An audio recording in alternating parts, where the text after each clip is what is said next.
കോഴിക്കോട് കൊയിലാണ്ടി സ്വദേശി അനിൽകുമാറിന് ഉത്സവപ്പറമ്പിൽ പാട്ട് പാടാൻ ഒരിക്കലൊരു അവസരം കിട്ടി.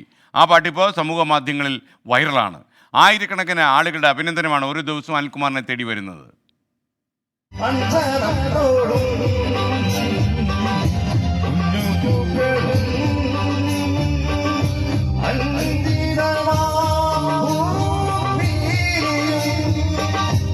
ഇപ്പോൾ നമ്മൾ കണ്ട ഈ വീഡിയോയിലെ കലാകാരനെ തേടുകയാണ് ഇന്ന് സോഷ്യൽ മീഡിയ.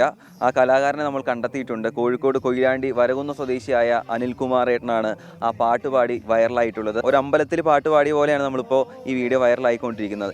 ഏത് അമ്പലത്തിലാണ് നമ്മൾ? കോതമംഗലം വിഷ്ണു ക്ഷേത്രത്തിൽ അവിടെ നിന്നാണ് പാടിയത്. അവർ വിളിച്ചായിരുന്നു, ഒരു പാട്ട് പാടണം എന്ന് പറഞ്ഞാൽ വിളിച്ചാൽ അങ്ങനെ പോയി പാടിയതാണ്. ഇതുപോലെ മുമ്പ് പാട്ടൊക്കെ പാടിയിട്ടുണ്ട്, ഗാനമേളയിലും അല്ലാതെയൊക്കെ പാട്ടൊക്കെ പാടാൻ പോയിട്ടുണ്ടോ? അല്ലാ പോലുണ്ട്.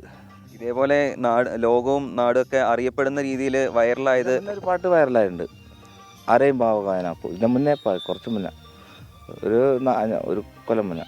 പിന്നെ പാടുന്നോടുന്ന് ഏതെങ്കിലുമൊക്കെ എടുക്കൂ. അപ്പം അങ്ങനെ കിട്ടിയെന്ന് പറഞ്ഞ് പാടുന്നതിനെ ചിലരൊക്കെ എടുക്കും, അന്നേരം ഇടുന്നത്. ചേട്ടൻ എന്താ അല്ലാതെ എന്താ ജോലി ചെയ്യുന്നത്? ഞാൻ തേങ്ങ അറിയാൻ ആദ്യം. ഇപ്പം കാല് വീണ് എല്ലൊടിഞ്ഞ ശേഷം, കാലിൽ എല്ലൊടിഞ്ഞ നേരം ഇപ്പം കല്ലും കൈ പറിക്കുക, വിൽക്കുക. അപ്പോൾ കടലിൽ നീന്തി പോയിട്ട് പറിച്ചുകൊണ്ട് വരെ വിൽക്കുക. 500 രൂപ പണി എടുക്കും. 10, 100, 500 ഇങ്ങനെ ഞങ്ങൾക്ക് എത്രയേ ഉള്ളൂ. ഇവിടെ ചിലവിന് വശമായിട്ട് എന്തെങ്കിലുമൊക്കെ. ചെറുപ്പകാലത്ത് ഇതുപോലെ പാട്ട് 3 വയസ്സിലാണ് തുടങ്ങി. 3-4 വയസ്സോട് പാടാൻ തുടങ്ങുന്നുണ്ട്. അത്രയും ചെറുപ്പത്തിലെ പ്രാക്ടീസാണ് അത്. അങ്ങനെ പാടി വരുന്നു.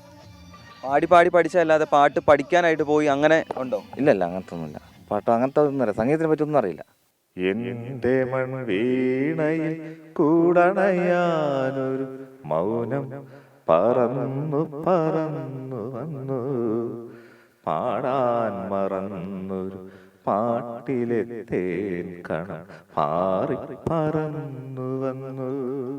അന്നേരം പാട്ടുകൾ വൈറലായതോടെ അനിൽകുമാർ ഏട്ടൻ വളരെ ഹാപ്പിയാണ്. വൈകിയാണെങ്കിലും അംഗീകാരം ലഭിച്ചതിൽ സന്തോഷം എന്നാണ് പറയുന്നത്. ഇപ്പോൾ ഉത്സവ പെരുന്നാൾ സീസണുകളൊക്കെയാണ്, അതുകൊണ്ട് പാട്ടൊക്കെ പാടി വളരെ സന്തോഷത്തോടു കൂടി അനിൽകുമാർ ഏട്ടൻ മുന്നോട്ട് പോയിക്കൊണ്ടിരിക്കുകയാണ്. ക്യാമറമാൻ മുനീഫ് തിരൂരിനൊപ്പം രാഹുൽ സുരേഷ്, 24 കോഴിക്കോട്.